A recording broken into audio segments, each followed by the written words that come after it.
Thanks for tuning in to the Drive On podcast, where we are focused on giving hope and strength to the entire military community. Whether you're a veteran, active duty, guard, reserve, or a family member, this podcast will share inspirational stories and resources that are useful to you. I'm your host, Scott DeLucio, and now let's get on with the show. Today, my guest is Layla Holly. Layla is a combat veteran and retired U.S. Army warrant officer. She's a multiple award-winning Amazon best-selling author who partners with other courageous military women and women veterans to share their stories of success in the military despite facing challenges along their journey. So welcome to the show. Why don't you tell us a little bit about yourself and your background? Well, thank you so much for having me, Scott. Like you said, my name is Layla Holly. I am an Army veteran. I served 22 years active duty and traveled the globe. That was my objective, and I succeeded. And in those 22 years, I had a great career, and I was ready to retire. It was time to retire. But I think I learned some of the biggest lessons in that transition out of the military. Like a lot of veterans, it was a very emotional process. That I felt like I wasn't really prepared for, or I wasn't even kind of forewarned about. So I learned a lot during that time. And that's where this next career came from, I guess, if you will, becoming an author and sharing my story and just creating this platform for so many other women to share their amazing stories as well. That's great. And so your transition out of the military kind of led you to what you're doing now. And so tell us a little bit about that transition and what that was like, and how that led you to where you are now. Yeah, after 22 years, I mean, you kind of know when it's time to retire. You kind of get that feeling. So it was definitely time. I had, my career had ran the course. I felt like I had achieved success in my eyes, and that's really all that really matters when you're at that stage in your career. Like, what does success look like for you? And so make sure it's identified by you, like not anybody else. Don't let them force you or push you to stay longer. Obviously I could have stayed longer, but no, it was time to transition. And so like I said, it was I should have known, having lived life and gone through a lot of transitions myself already, that every transitional moment in life it comes with a lot of emotions, right? And so I wasn't even thinking about that. I was just like, it's time to retire. It's time to go. Let's go. Let's get on up out of here and go to the next chapter. But those emotions really got me hung up. I felt things that I couldn't properly explain to my family to help me through. I hid a lot of my emotions. I felt like, I beat myself up a lot thinking, you should be able to push through this thing. This shouldn't have you hung up like this. What's going on? And so I really humbled myself and tapped into resources that are available to us as veterans that I had never, ever used in my career. And that's mental health services. I was military intelligence, so I held a top secret clearance. And so, you got to protect that clearance at all costs. You got to protect your career at all costs. And so it's just some things that you figure out along the way in your military career, because the mission comes first and everything else comes second. So you kind of figure out those emotions and how to process them and keep on going. And I did just that. But in transition, you don't have that luxury, right? You got to face those emotions head on. And I struggled a little bit. And I was just thankful that I was able to tap into that resource at the VA and the mental health services there. And they really helped me. They really assured me that the things that I had already implemented in my day-to-day to push through were going to help me get through that challenging time. And so that was comforting to know that, the things that I had learned in the military, the things that kept me strong and kept me going in the military were the same things that were going to help me in life after the military. So that was really comforting to know that. And it was comforting to hear that from the counselors that I've met with at the VA. Well, that's great. And so that led you into kind of a new mission of helping out other veterans who are finding themselves in a similar situation. So tell us about what you're doing now and where you came up with the idea and how all of that evolved. Yeah. So I during that time I started journaling because that was one thing that really helped me. And so I was journaling about my journey, about some of the tools that helped me during that time. And as a result of that, I transitioned all those thoughts and journal entries into my first self-published book, because I felt like I had a great support system around me. My husband was a veteran. I had, a very supportive family. But I thought about, the 22 that they tell us veterans and service members that commit suicide every day. I thought about those guys, and I thought about, man, what about the folks that don't have a strong support system? And so I felt like, what better way to get this information out, these tools that help me get it out to the masses through a book. And so that's why I self-published, the things that helped me through that struggle or that challenging time in my transition. And so that's where the journey to becoming a published author came from, just journaling, my experiences, and really being vulnerable and opening up and telling my story, because I felt like, depression, struggles, mental health issues, they have no respect of person. They have no respect of rank. So any and everybody can struggle.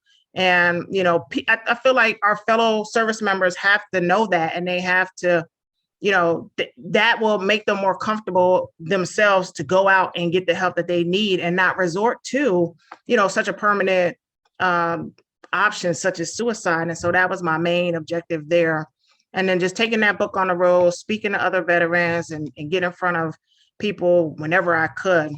And then I volunteered a lot. I started talking to other women veterans, and I was like, man, this can't be just my experience. Like this can't just be like an anomaly. It has to, other people have had to feel this same way. And sure enough, yeah, it's like a normal part of the transition process to have a little emotional hiccup here and there, but you got to be able to push through. And the great thing about us veterans is we're already equipped with what we need to be able to push through that. And so when I, my volunteer time is speaking with other veterans, I was like, man, we have some amazing stories. Who's telling our stories, especially women veterans, who's telling our stories? And I took note of that, like, Veterans Day would come around and I would hear the stories of women veterans. And it was always, what the media shares, that the downtrodden, the sad and down and out story of the woman veteran. And not to say that those stories aren't relevant, but that's not the whole story. Like, that's not her whole story. That's just like a piece of her story, And I took a note of who's telling these stories, and it wasn't us. And I said, man, we got to tell our own stories. And so connected with the publisher, told her my idea of creating this platform for women to be able to share their stories. And Camouflaged Sisters was birthed. She loved it. In 2015, we published our first book, and this year we're going to be releasing our 8th book in the series. Wow. I can't believe it.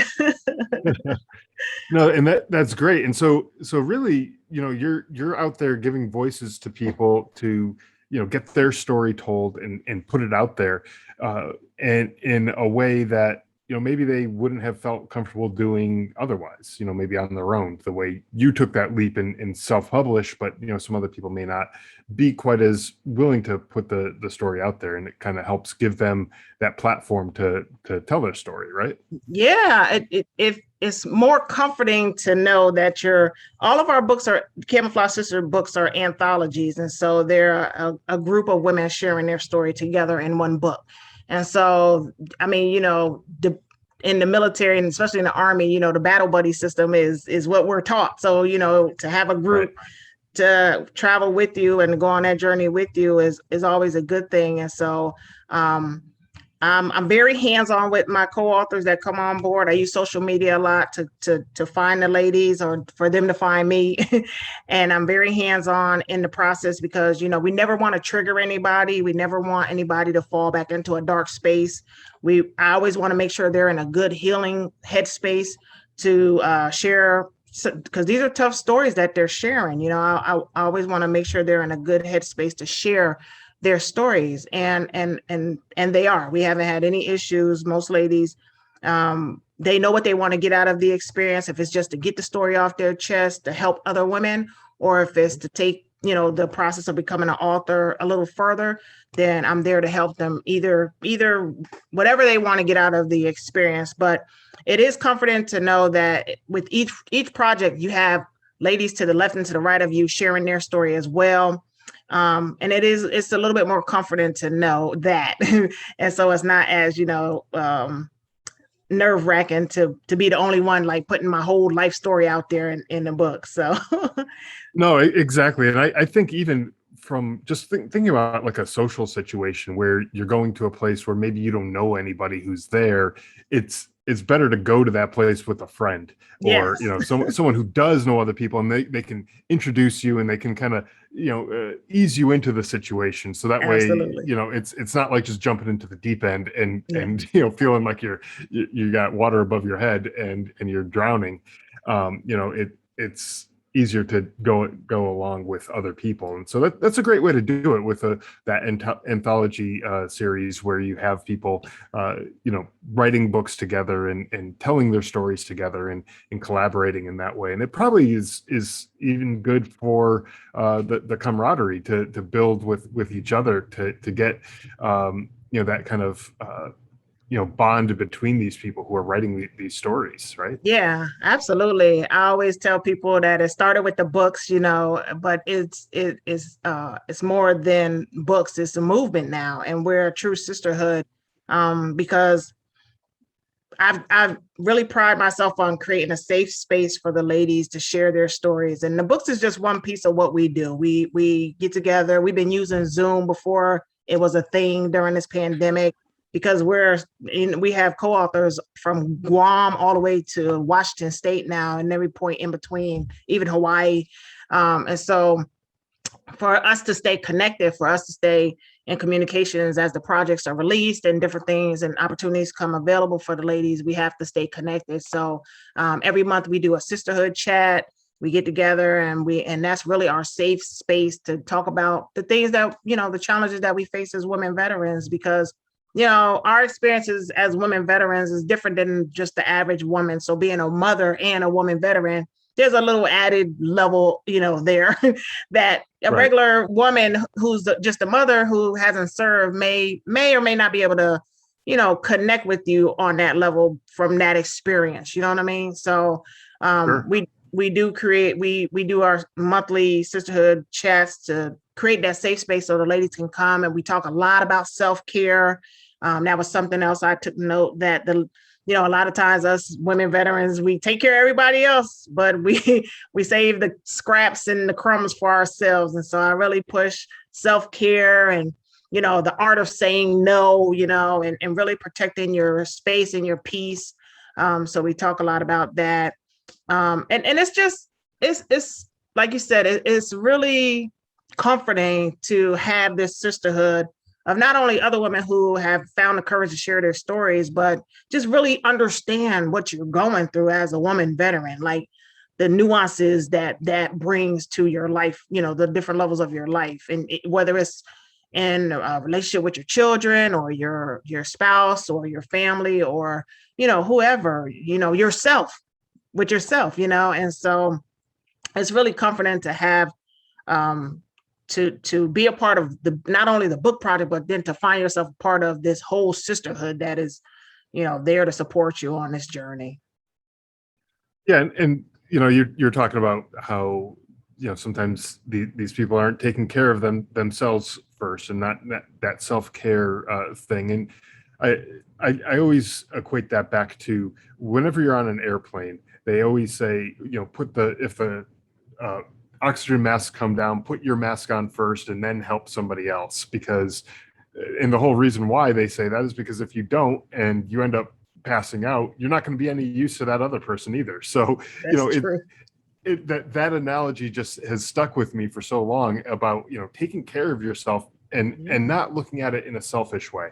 You're not being selfish by taking care of yourself. You're Yeah. actually enabling yourself to help others by helping yourself. And so it's actually a very selfless thing to do by going out and helping yourself, and not being selfish about it, but just just doing the things that you need, saying no when you have to say no, and doing the things that make sense for you.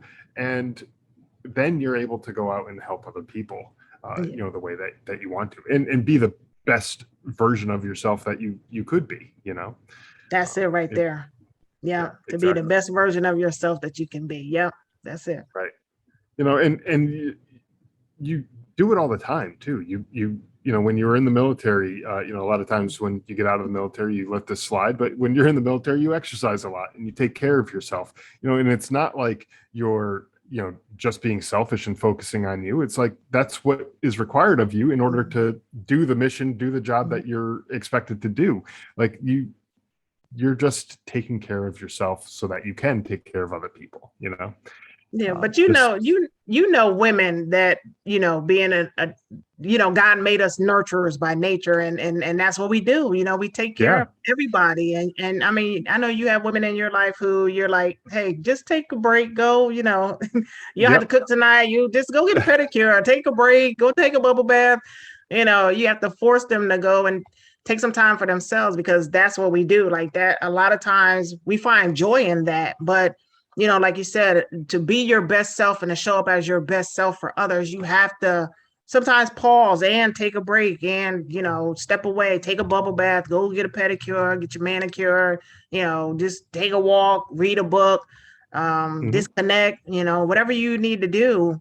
But a lot of times as women, we forget about ourselves, and and and just because it's natural for us to take care of, as mothers, we take care of our children, we take care of our spouses, we take care of our aging parents, and it's so natural to us. And then all of a sudden you're like, oh man, I forgot to I forgot to take care of myself. I didn't get my massage this month, and so no, you Right. gotta put that on the schedule, pencil it in, and make sure you don't miss that appointment. But you're right, that's the only way.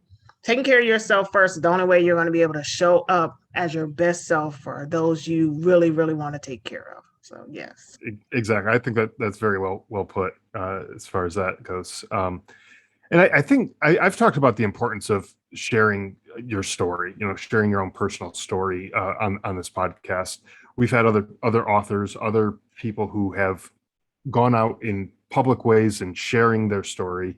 And I think that it's an important thing for us to do. I recently just wrote a book. It's called Surviving Son, and it tells my story. On this podcast, I talk about my story all the time. And I think, from my point of view, anyways, the importance of it is so that other people can understand your perspective, and that they can understand what you've gone through, and maybe have a little more compassion for you, or just general awareness of what someone has gone through during their military service, and maybe they haven't served and they want to know more about the military. It's just an important thing. What is your point of view? What is your perspective on the people sharing their story, and why you think that it's so important for people to get out there and share their story, whether it's through a book or a podcast or some other medium? Yeah, I love what you said.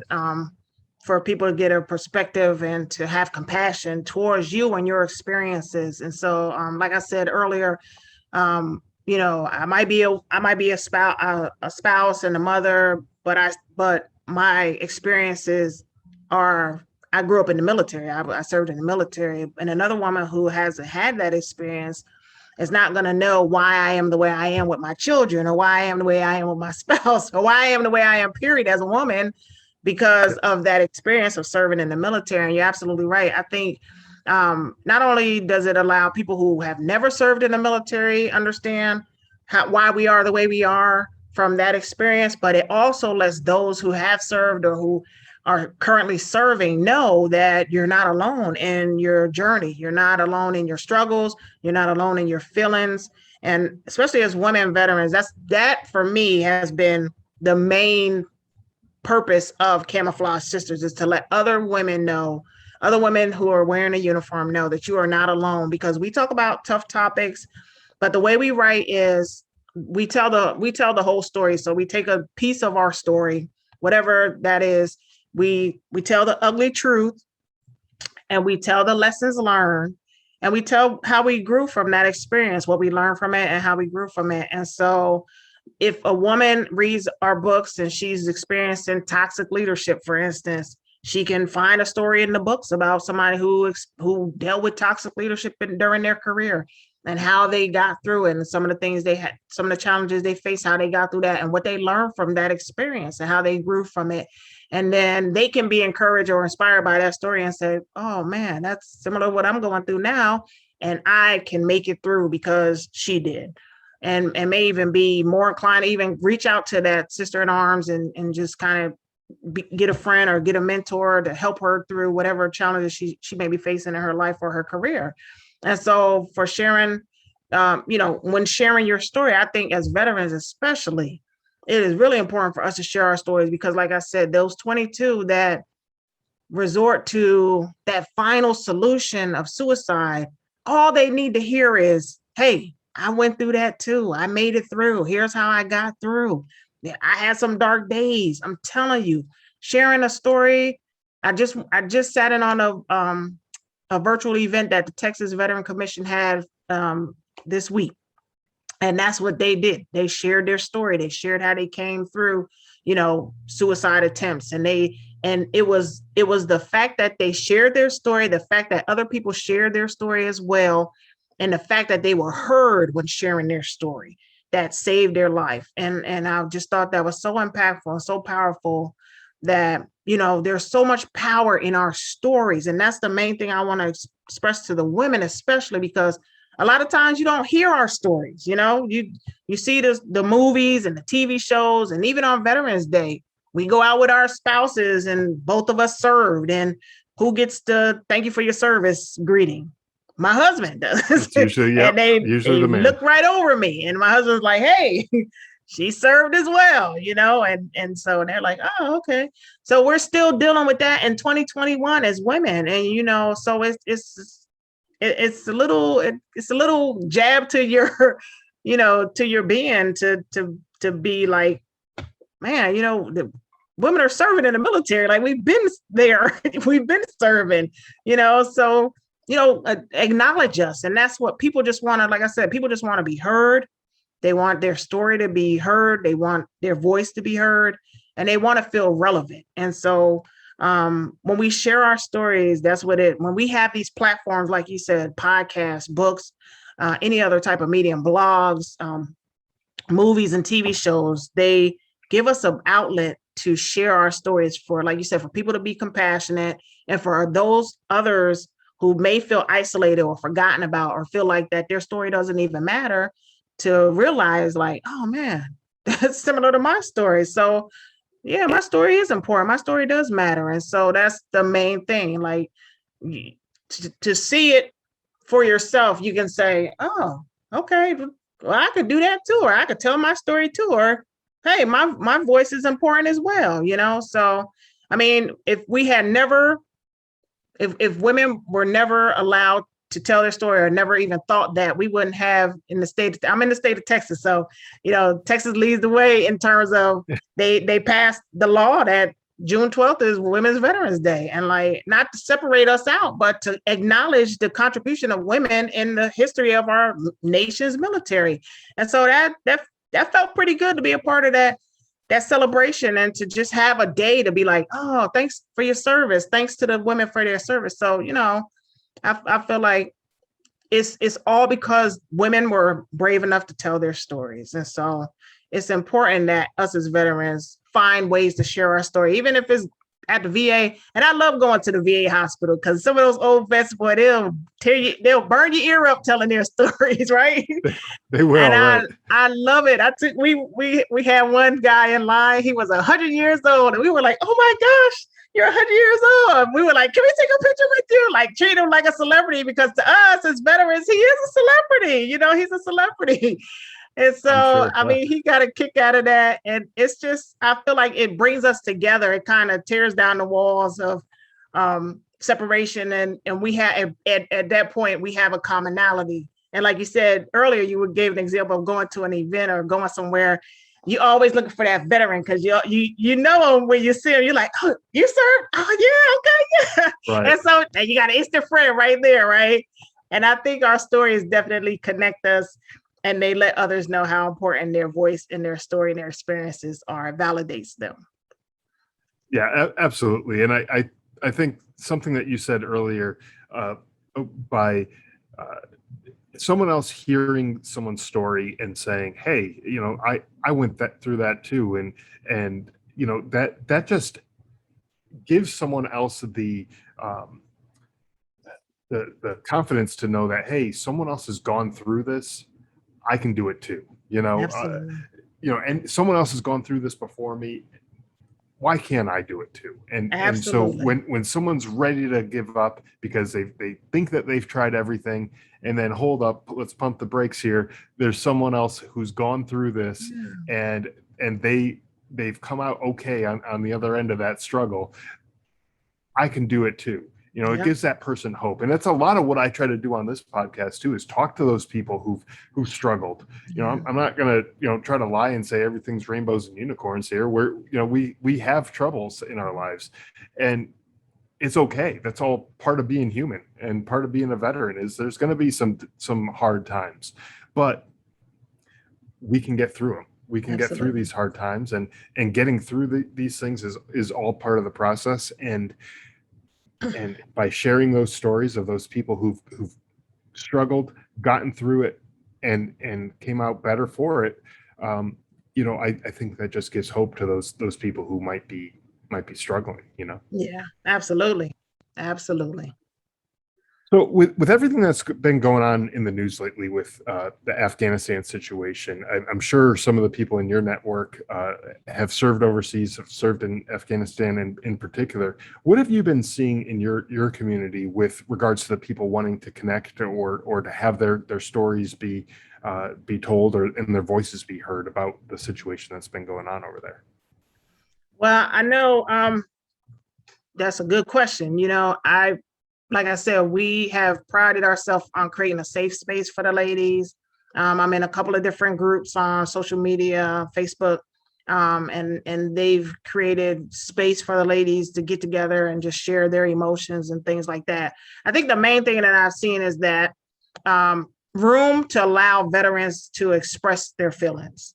And while in uniform, you don't get that. Like when I was coming up, I came up through the 90s and 2000s, so it wasn't feelings. You didn't. If we wanted you to have feelings, we'd issue those to you. But no, we didn't. We didn't do that. And so you just pushed on.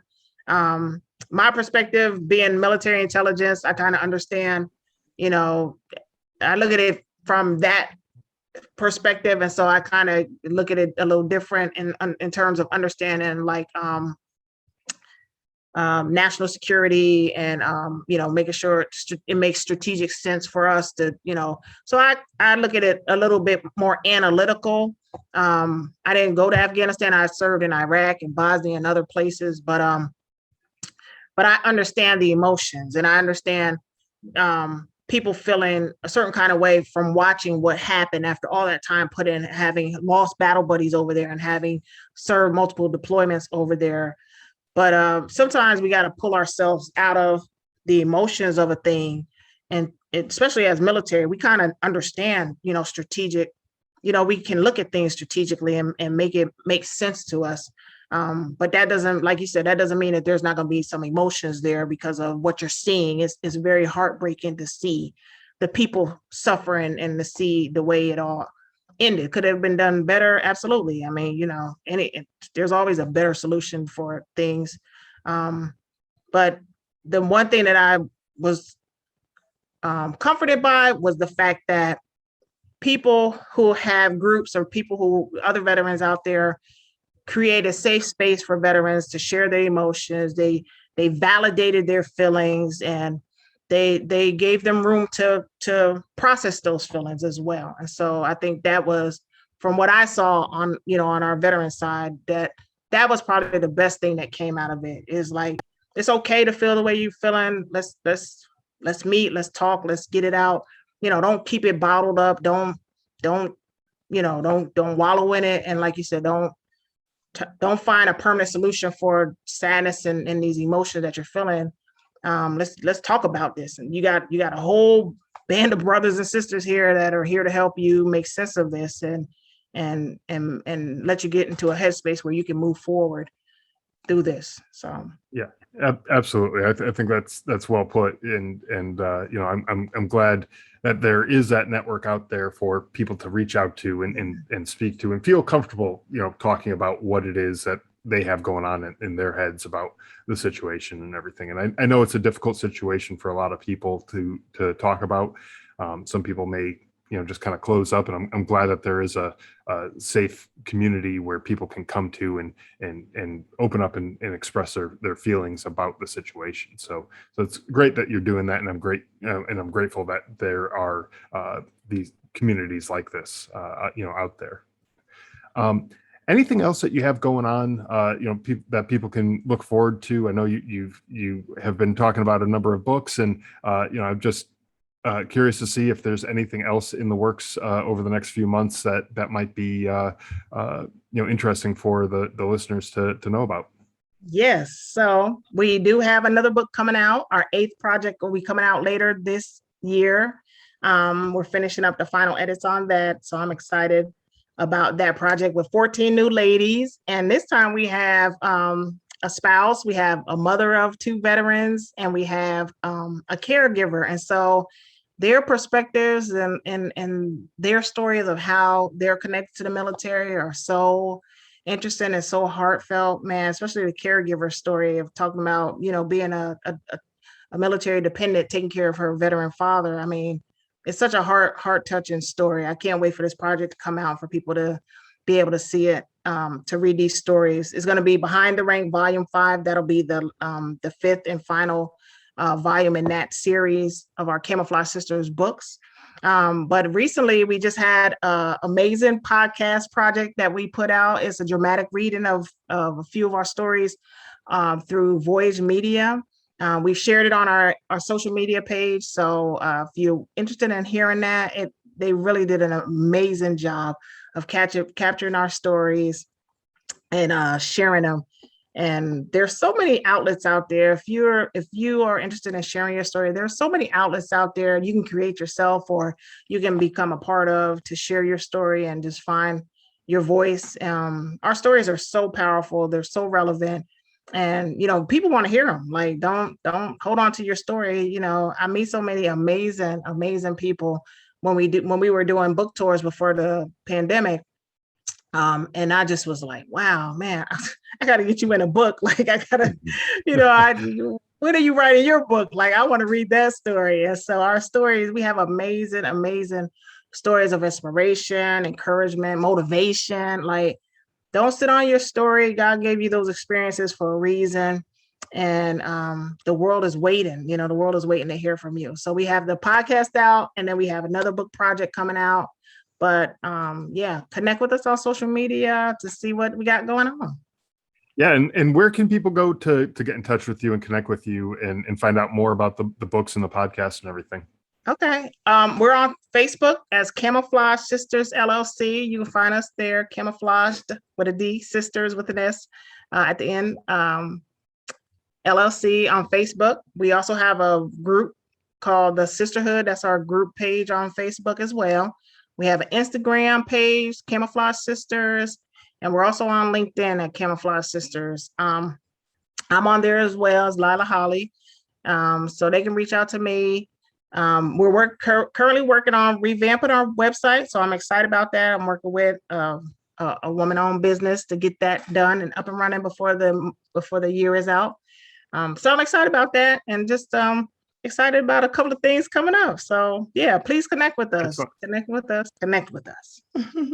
Excellent. And we will have links to all of these social media sites in the show notes. So if anyone's looking to connect, go ahead, click through on the show notes, and you can find them there, or, you know, find them the normal way that you would just search on any other social media platform. So thank you. It's been a pleasure speaking with you today. I really enjoyed hearing your story and hearing about all that you're doing for the veterans in your community. And I'm really grateful that there are people like you out there who are getting out there and networking and connecting these people together to get these great stories out there. Well, congratulations on your book, Scott. I'm so excited for you. Please reach out. Let me know if I can do anything to help you promote it.